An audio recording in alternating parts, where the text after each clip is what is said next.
जय हिंद दोस्तों। SBI bank PO की वैकेंसीज आ चुकी हैं और अगर आप एक्साइटेड होकर फॉर्म भरने जा रहे हैं तो जरा ठहरिए। ये एसबीआई है। बारीक बारीक बातों का ध्यान देना होता है। बहुत ही कॉम्प्लिकेटेड बारीक बारीक पॉइंट्स नोटिफिकेशन में दिए होते हैं जिस पर अक्सर लोग ध्यान नहीं देते। कंपैरेटिवली दूसरे गवर्नमेंट एग्जामिनेशन के मुकाबले इसमें कुछ ज़्यादा टर्म्स एंड कंडीशन जुड़ी हुई होती हैं और इस साल काफ़ी ज़्यादा अपडेट्स हैं रिजर्वेशंस को लेके। साथ ही साथ में इवन आपका सिविल स्कोर भी यहाँ बहुत इम्पोर्टेंट रोल प्ले करेगा। तो आपको ध्यान देना होगा कि क्या आप सच में एलिजिबल हैं इस एग्जामिनेशन के लिए। तो इसके ऑफिशियल नोटिफिकेशन का एक डिटेल्ड एनालिसिस लेकर मैं आपके सामने आया हूं और उन बारीक बारीक जानकारियों को आज आपके सामने में देने वाला हूं। तो बात करते हैं कि कब से कब तक इसके फॉर्म भरे जाएंगे। तो 7 सितंबर से लेकर 27 सितंबर 2023 तक ये फॉर्म भरे जाने हैं।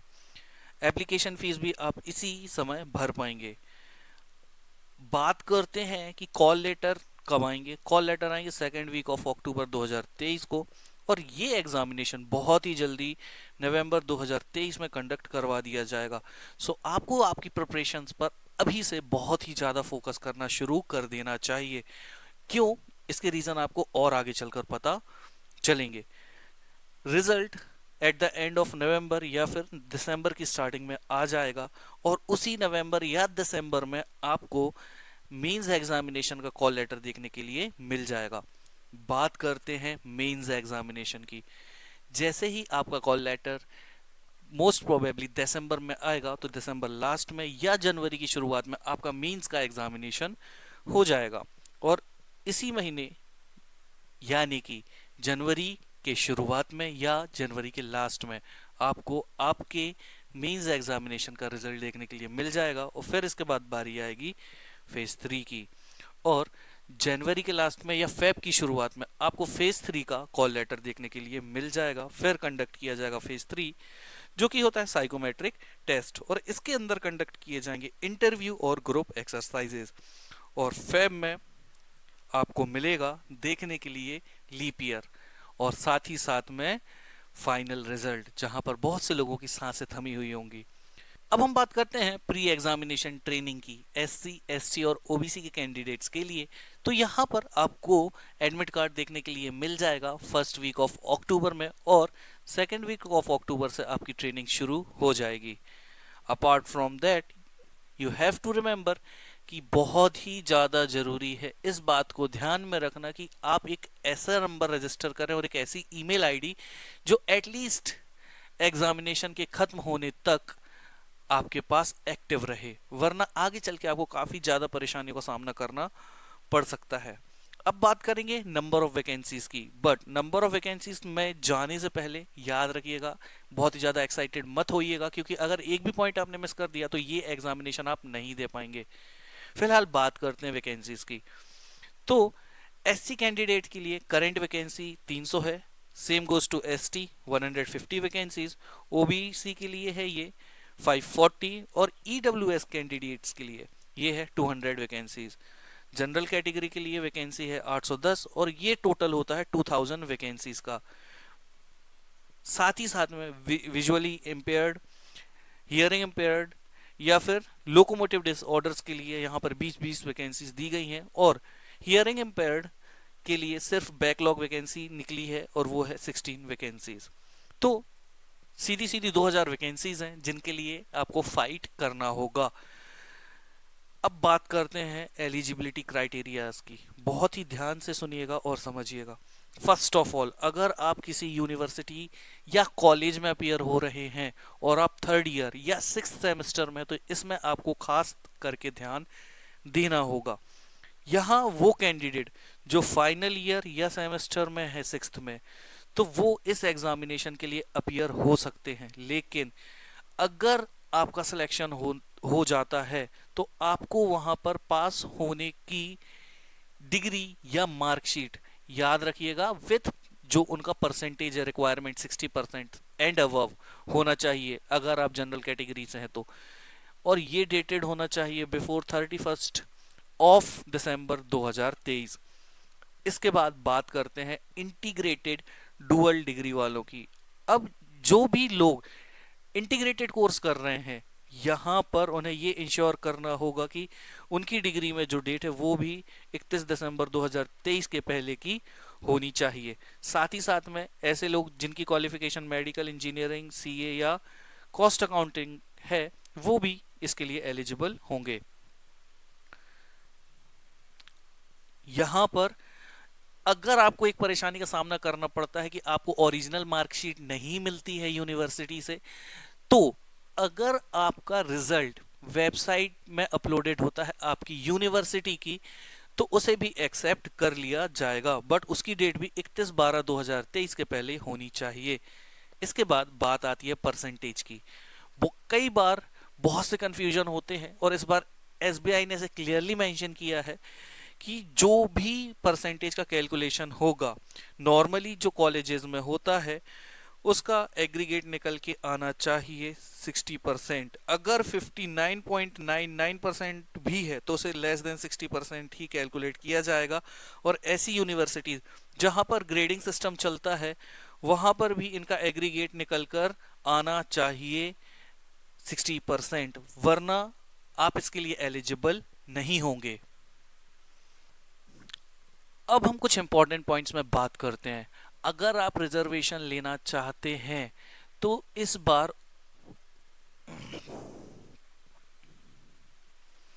अब हम बात करेंगे इंपॉर्टेंट पॉइंट्स की। अगर आप वहां पर रिजर्वेशन के लिए जो भी सर्टिफिकेट रिप्रेजेंट करने वाले हैं उनसे रिलेटेड जो भी अपडेट्स और जो important terms and conditions SBI ने रखी हैं उसे मैं आपको बता देता हूं। फर्स्ट ऑफ ऑल, अगर आप क्रीमी लेयर ओबीसी से बिलोंग करते हैं तो आपको ट्रीट किया जाएगा as a general category. Apart from that, वो व्यक्ति जो ओबीसी कैंडिडेट होने का क्लेम करते हैं, इन्हें प्रोड्यूस करना होगा certificate income for financial year 2022, 21 और 20। इन शॉर्ट 2020, 21, 22 का आपको इनकम स्टेटमेंट दिखाना होगा और ऐसा स्टेटमेंट ये इशू किया जाना चाहिए अप्रैल 2023 के बाद का, और कंप्लीट होना चाहिए 2022-23 का फाइनेंशियल ईयर। इन शॉर्ट, पहली बात तो 20 का और 21 का आपके पास फाइनेंशियल स्टेटमेंट होना चाहिए, इनकम स्टेटमेंट होना चाहिए। इसके अलावा आपके पास 1 अप्रैल 2022 से लेके 31 मार्च 2023 तक का इनकम सर्टिफिकेट होना चाहिए और ये इशू होना चाहिए 1 अप्रैल 2023 के बाद। इसके बाद बात करेंगे हम ईडब्ल्यूएस कैटेगरी के लिए। ईडब्ल्यूएस कैटेगरी के लिए यहाँ पर इनकम और एसेट सर्टिफिकेट होना चाहिए, और ये बहुत ही टेक्निकल लैंग्वेज है। सिंपल और साधारण शब्दों में मैं बात करूं तो 31 मार्च 2022 के बाद, यानी 1 अप्रैल 2022 से लेकर 31 मार्च 2023 तक होना चाहिए आपके इनकम का हिसाब किताब, और इसके बाद बनेगा आपका ईडब्ल्यूएस सर्टिफिकेट 1 अप्रैल 2023 के बाद। और 1 अप्रैल 2023 के बाद का ही अगर आपका ईडब्ल्यूएस सर्टिफिकेट है तो ही आप एलिजिबल हैं इस एग्जामिनेशन के पहले। अगर आप ये सोच के बैठे हैं कि 2023 और 2022 से रिलेटेड जो ईडब्ल्यूएस सर्टिफिकेट आपके पास है वो यहाँ वैलिड है, तो आप गलत फहमी में हैं। आपको दिखाना होगा ईडब्ल्यूएस सर्टिफिकेट जो कि 1 अप्रैल 2023 के बाद का हो और फाइनेंशियल ईयर 2023-24 के लिए वैलिड हो। इसके बाद बात करते हैं एससी कैंडिडेट्स के लिए। यहां पर कोई चेंज नहीं है, आप एज इट इज आपकी जो भी सर्टिफिकेट्स थे उसे यूज कर सकते हैं। अब हम बात करेंगे सबसे इंपॉर्टेंट फैक्टर की, और वो है सिविल। अगर आपने आपके पास्ट में किसी भी तरीके से किसी भी तरीके के लोन या ईएमआई में डिफॉल्ट किया है या क्रेडिट कार्ड में डिफॉल्ट किया है, और अगर आपके क्रेडिट कार्ड में इस तरीके का कोई भी रिफ्लेक्शन दिखाई देता है सिविल में, तो आप किसी भी तरीके से एलिजिबल नहीं होंगे इस पोस्ट के लिए। लेकिन फिर भी इसका एक सॉल्यूशन एसबीआई ने ये दिया है कि अगर आपके आउटस्टैंडिंग आपने पे कर दिए हैं और वो अपडेटेड नहीं है, तो आपको क्या करना होगा, या तो सिविल से कनेक्ट करके उनके पोर्टल के थ्रू आपको आपका सिविल अपडेट कराना होगा, या फिर जो आपका लेंडर है यानी कि जिससे आपने ये पैसे लिए थे in the form of EMI या फिर लोन या क्रेडिट कार्ड से, तो यहां पर आपको लेना होगा एनओसी। और ये दिखाना होगा कि उनसे किसी भी तरीके की आउटस्टैंडिंग नहीं है और इसका कोई भी इम्पैक्ट सिविल पर नहीं है, तो आप बच सकते हैं यहाँ पर। लेकिन अगर इस तरीके की कोई भी दिक्कत आप सॉल्व नहीं कर पाते, आप लाख मेहनत कर लीजिए, आप सब कुछ क्रैक कर लीजिए, आपको आगे बढ़ने नहीं दिया जाएगा, क्योंकि एसबीआई की खासियत है वो अपने रूल्स के साथ में बहुत ही ज्यादा स्ट्रिक्ट रहता है। बैंक सर्विसेज की मैं गारंटी नहीं देता, लेकिन यहाँ ये बहुत ज्यादा स्ट्रिक्ट है भाई, है ना। एज लिमिट, आपकी एज लिमिट काउंट होगी 1 अप्रैल 2023 से। आपकी उम्र 21 साल से कम नहीं होनी चाहिए और 30 साल से ज्यादा नहीं होनी चाहिए।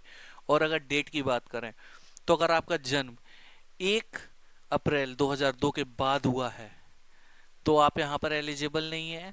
और अगर आप 2 अप्रैल 1993 से पहले पैदा हुए हैं तो भी आप इसके लिए एलिजिबल नहीं होंगे, क्योंकि यहां पर इन दोनों डेट्स को इंक्लूड किया गया है। यानी कि 1 अप्रैल 2002 को पैदा हुआ व्यक्ति भी एग्जामिनेशन के लिए एलिजिबल है, लेकिन उसके बाद का नहीं। और 2 अप्रैल 1993 को पैदा हुआ व्यक्ति भी एलिजिबल है, लेकिन उसके पहले का नहीं। साथ ही साथ में बात आती है एज रिलैक्सेशन की, तो ये एज इट इज ही है जैसे हमेशा से चलता आया है। एस सी एस टी के लिए 5 साल, ओबीसी के लिए 3 साल, और फिर यहाँ पर फिजिकली डिसेबल्ड लोगों के लिए अलग अलग क्राइटेरिया गिवन है। अब हम बात करते हैं सिलेक्शन प्रोसीजर की। तो फेज 1 ये है प्रिलिमिनरी एग्जामिनेशन, और यहाँ पर 100 मार्क्स का एग्जामिनेशन कंडक्ट किया जाएगा, जिसमें आपको 3 सेक्शन देखने के लिए मिलेंगे। इंग्लिश लैंग्वेज जिसमें 30 क्वेश्चन होंगे, क्वांटिटेटिव एप्टीट्यूड जिसमें 35 क्वेश्चन होंगे, और रीजनिंग एबिलिटी जिसमें 35 क्वेश्चन होंगे। और इन सभी की ड्यूरेशन 20 मिनट्स की होगी। कुल समय मिलेगा 1 घंटे का, और जो नंबर ऑफ क्वेश्चन होंगे वो होंगे 100। अब यहाँ पर एग्जामिनेशन देने के बाद सिलेक्ट किया जाएगा मेंस एग्जामिनेशन के लिए। यहाँ पर कोई भी सेक्शनल कट ऑफ आपको देखने के लिए नहीं मिलेगा, लेकिन जो भी कैंडिडेट मेंस एग्जामिनेशन के लिए सिलेक्ट होंगे वो मेरिट के बेसिस में 10 गुना होंगे। इसके बाद अब देखते हैं हम कि फेज 2 कैसा कंडक्ट होने वाला है। तो फेज 2 एग्जामिनेशन में यहाँ पर आपको देखने मिलेगा objective test for 200 marks and descriptive test for 50 marks. यहाँ पर आपके ऑब्जेक्टिव टाइप्स का एग्जामिनेशन भी होगा, और साथ ही साथ में एक डिस्क्रिप्टिव पेपर भी लिया जाएगा जिसमें लेटर एंड ऐसे राइटिंग होता है।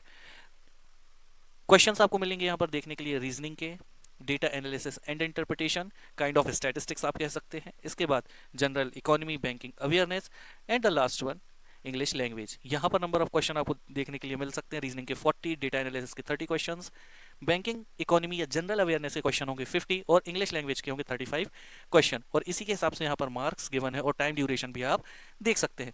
डिस्क्रिप्टिव पेपर में आपको लेटर और ऐसे दोनों लिखना होगा, जिसकी ड्यूरेशन होगी 30 मिनट्स। और बात अगर हम करें पेनाल्टी की, तो यहाँ पर दोनों के दोनों जो सेक्शंस हैं और जो एग्जामिनेशन है प्रिलिमिनरी और मेंस, यहाँ पर आपको 1/4 डिडक्शन देखने के लिए मिलेगा, that is 0.25 marks for each question. 4 question गलत कर देने पर आपका 1 मार्क काट दिया जाएगा। और सेक्शनल मार्क की अगर हम बात करें तो यहां आपको सेक्शनल मार्क्स मेंटेन करने की किसी भी तरीके की कोई भी जरूरत नहीं है। So that's it guys. अगर आप इन सारे क्वालिफिकेशंस के बाद अगर अभी भी बचे हुए हैं कि हाँ आप इन सब से निकल चुके हैं सेफली और अभी भी आप एग्जामिनेशन के लिए फॉर्म डाल सकते हैं, तो best of luck for you, all the best, जय हिंद।